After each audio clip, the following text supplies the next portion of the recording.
Hello, my name is Morten Klitgaard. I grew up in Denmark, in the northern Denmark, in a little village called Lundstrup, which is mostly known for fishing and now for tourism. We are as close to Norway as we can get. And as you can see, it's pretty harsh climate to live in.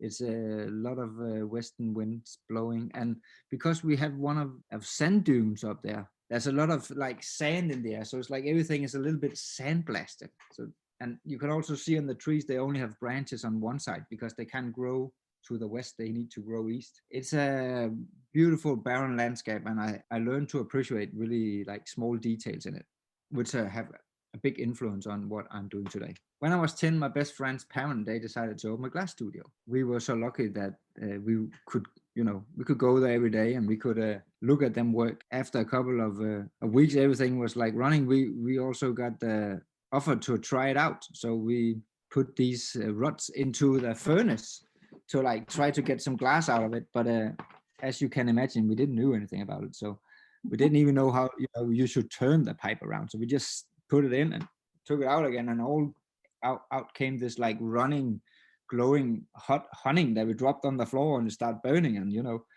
I was in love. I was like, this is what I'm going to do for the rest of my life. I'm going to work with this weird thing that's going to put fire to everything. Our skills got better. We tried it, once a week. And then we start to like turn the pipe, and we got more and more out, and we could use the tools. And within no time, we also learned how to do like solid animals. And we start selling them in the shop, and we actually made a lot of pocket money, and which we then at that time spent on skateboard gear, as you do as a boy. When you say we, who is we? Anders, he is still my best friend, and he is his dad owns this The shop. yeah, and they're still running, and yeah, he's working for him today. So when after high school, life asked me if I wanted to train to become a glassblower, and if I want to learn it there, and if I want to work for him for some years. And I said yes. I did that for 5 years. Did a lot of production. Had a really good time.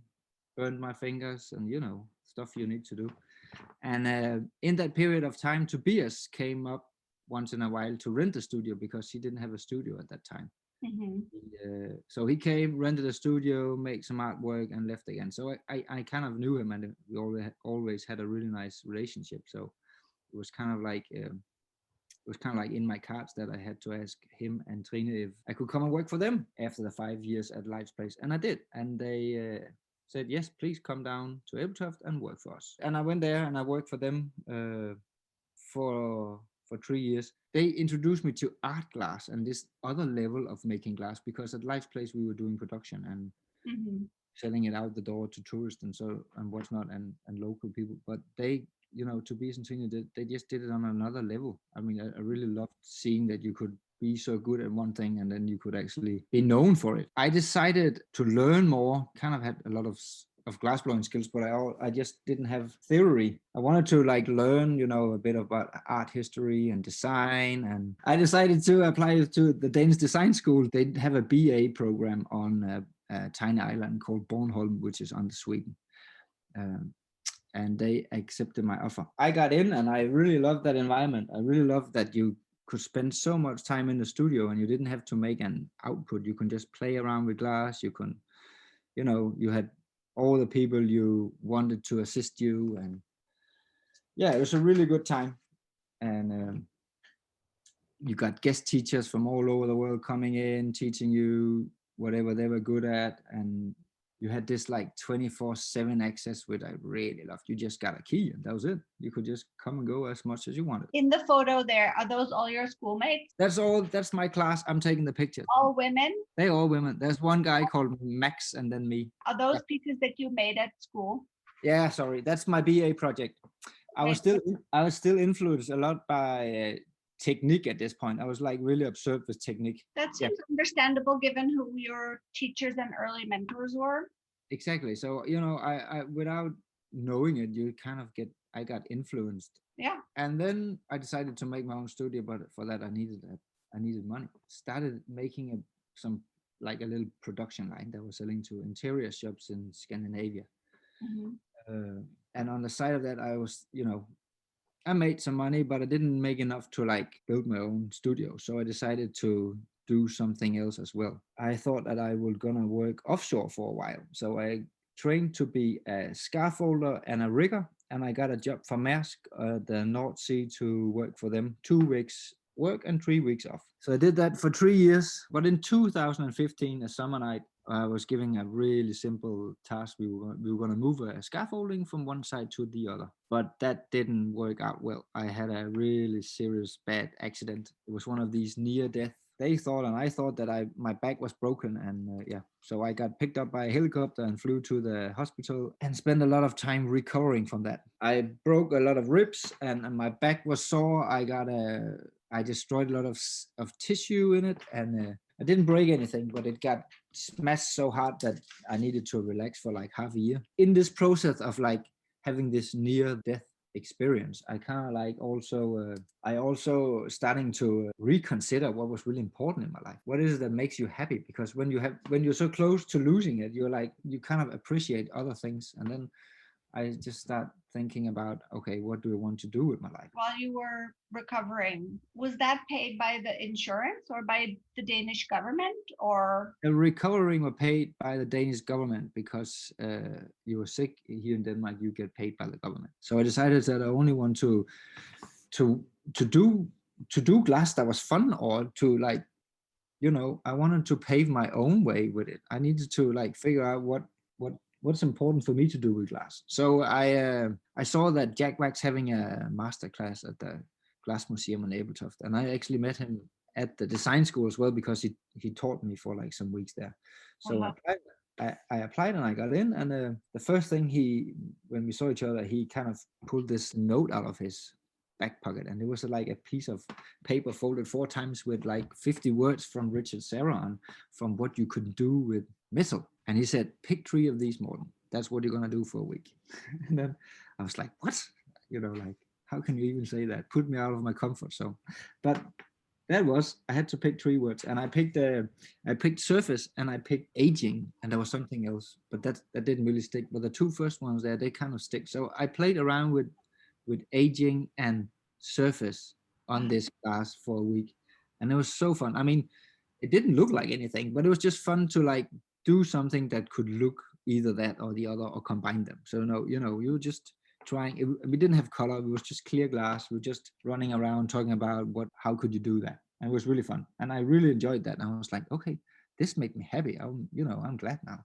I want to do more of this. Jack is the philosopher teacher. Yeah, exactly. So I went home and I wrote this long email to the Danish design school and told them about the accident and this masterclass and what made me happy, and if there was any possible that I could be an artist in resident at the design school here in Bornholm for some time and like to recover and figure something out. And they said, yes, please come. So I did that. I went there. Actually, I almost spent half a year just investigating all kind of weird things.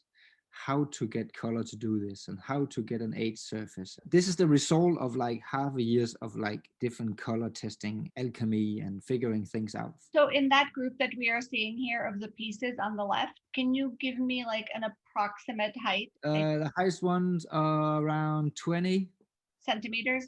Yes, centimeters, and the lowest is 12, and they are around 3 to 4 centimeters in diameter. Could feel that I was onto something that I liked to work more with, and I am who I am. I also like to explore and reflect on like places that have a meaning for me, because that was also important for me after this accident. It was like, what is really important? Where is it important to be? And what do you want to do with your life? So I kind of like explored my surroundings around where I was living. And the first place I started with was just here in my almost a backyard here in Bornholm. There's like a little hill town, a royal residence from the Iron Age. They have found that just a backyard almost. And it's the biggest like excavating on Bornholm. And I remember seeing this map. You can see these dark points on this map. This is where there's been settlements. If we zoom more in on the right map, these will like plop up with like, you can actually see on the soil where there is wooden sticks from where the houses have been. So these pieces is me exploring how that piece of wood would look like when I dig that up. So these should aged wood. They were stilts that were supporting the houses, or they were some beams that were supporting They were beams that was I mean, of course, some was supporting, but it was mostly the beams from the houses, all the way around, and holding. So this is the first work that I did that's kind of like explore this notion of a place. In all of this, I still had this like strong connection to like this honoring the glass tradition, and I kind of looked to like Italy because of my history of working for Tobias and Trine and looking at Venetian style glass every day, and went to school on Bornholm and did my kind of approach to it. And so I was like, I still wanted to like honor all of these traditions that's been in glass. So I kind of started to look at Venetian glass, and I really fell in love with all of these pink colors because they were so exclusive. And I thought that's really nice. I kind of, there's something beautiful in this, like this color is expensive because you add something to it.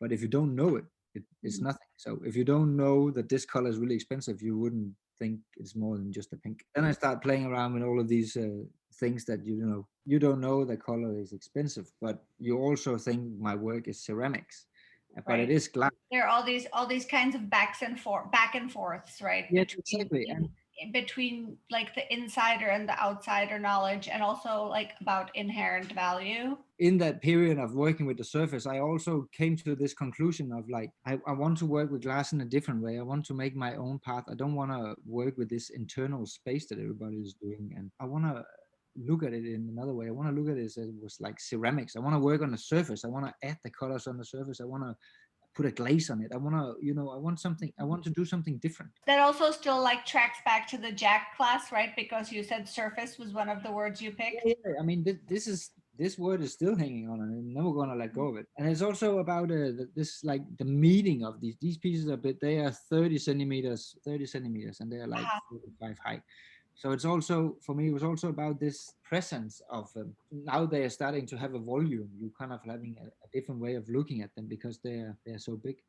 I still have this huge like reflection and connection to places. So I'm still, this piece here is inspired by a rock that's down here with the water that I look at every day when I went for a walk. I'm really into this growth on stuff as well, like these like lichen growing on the rocks, and how nice colors they have. And that lichen photograph is really amazing. What is that, on a tree or just on a surface? That's just on a rock. Oro means ore, or does it mean gold? Oro is Spanish, and it means gold. Gold. Okay, oro means Spanish. Yes.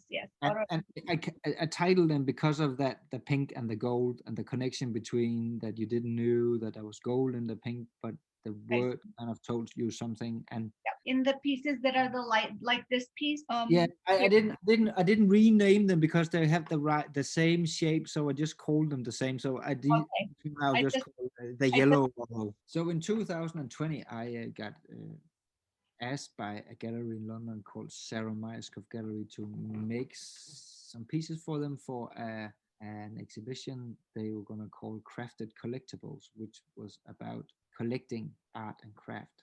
I accepted the offer, and I thought, okay, how can I add something more to these pieces than just what I've been doing so far? So I went back to Lundstrup, where I was from. I started to like remember when we were kids, we went to the beach, we collected the sand and we took it back home, and then we dried it on a piece of paper in front of the fireplace. And then when it was dry, we could take a magnet underneath the paper, and then the magnet would like collect all the iron in the sand, because there is one of the biggest black sand concentrations of this in Lundstrup, where I grew up. So I was like, this is also like reminiscent of a way of like giving something from where I was from, like this little piece of land, ultra local. Yes, and adding it to the material as well. So I did that, and I took the magnet and took all the iron out, and I added it in with some ash. And then on the last heat, when I do these, I kind of like put this ash with the